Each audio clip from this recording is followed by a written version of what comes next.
I kind of like the kills that are more hands-on, almost without a weapon.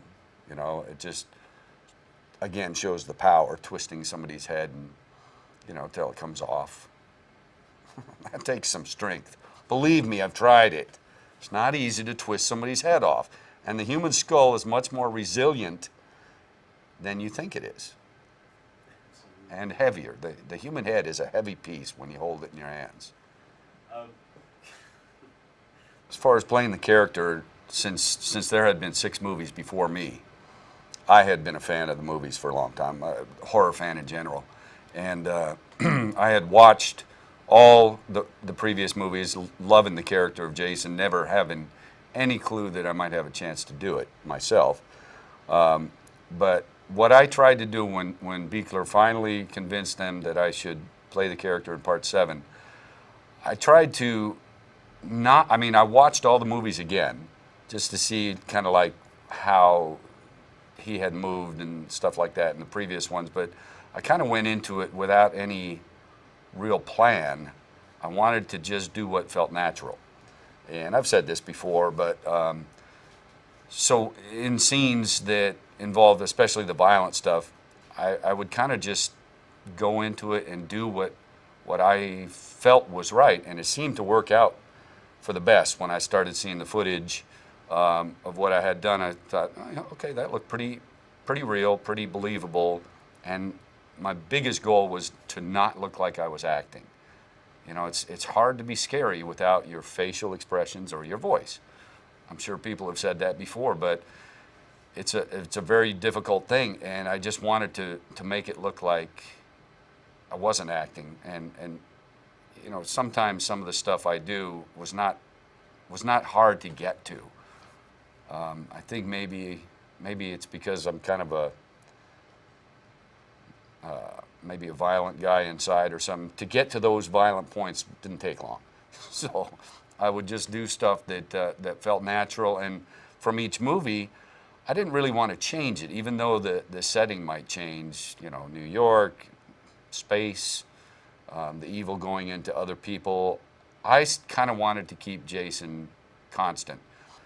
Each movie I did was a different makeup effects person, so they did their own design.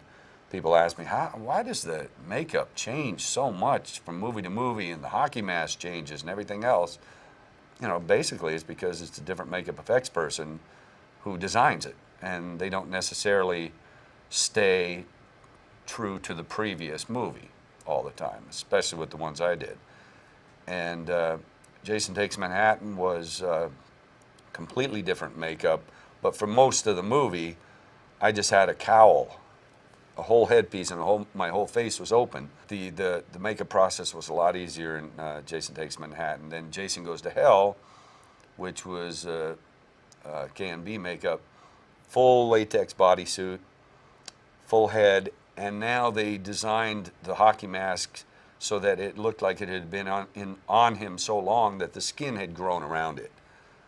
So that made it extremely difficult to work in. The makeup process was probably only 2 hours at the most to get everything on, but the hard thing was not being able to take the hockey mask off between shots. If you do something violent and, you know, with a lot of energy, it takes your breath away. You want to be able to take that thing off and catch your breath. Well, I couldn't take it off between shots, so I had to catch my breath while breathing my own exhaled air. Not easy to do at all. Jim Isaac's kids were going to school because we were in Toronto for so long, and his son brought his class in, and, you know, of course I did the old stay in the Jason costume and lean against the wall and pretend I was a dummy so that they could come in and look at the Jason dummy that would suddenly move and scare the hell out of them. And, you know, a kid went into a fetal position. One of them felt a little bad, but not really. And none of those kids wanted to look at my eyes. So that's when you don't like looking at my eyes. Well, how about that? You know, walk over in front of them. And I guess I'm a little cruel, but I got to have some fun too. I always have fun wearing the costume. Within the Freddy versus Jason movie,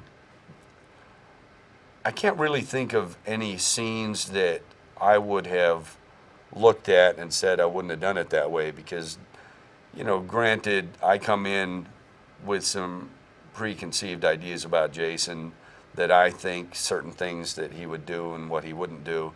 And I try to not be a pain in the ass about it. But I figure, I've done 4 movies. I kind of know the character as I have done it, so that I didn't want things to change too much.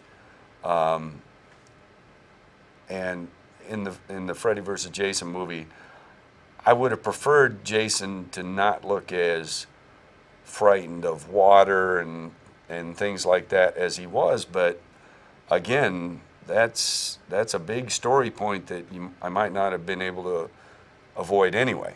After seeing the movie, I guess I was kind of hoping that I would see a scene to say, oh, that's why. That's something I guess I wouldn't have been able to pull off. But honestly, there's nothing in the movie that I saw that I wouldn't have been able to do. And I think I would have put a little more energy into most of the killing, but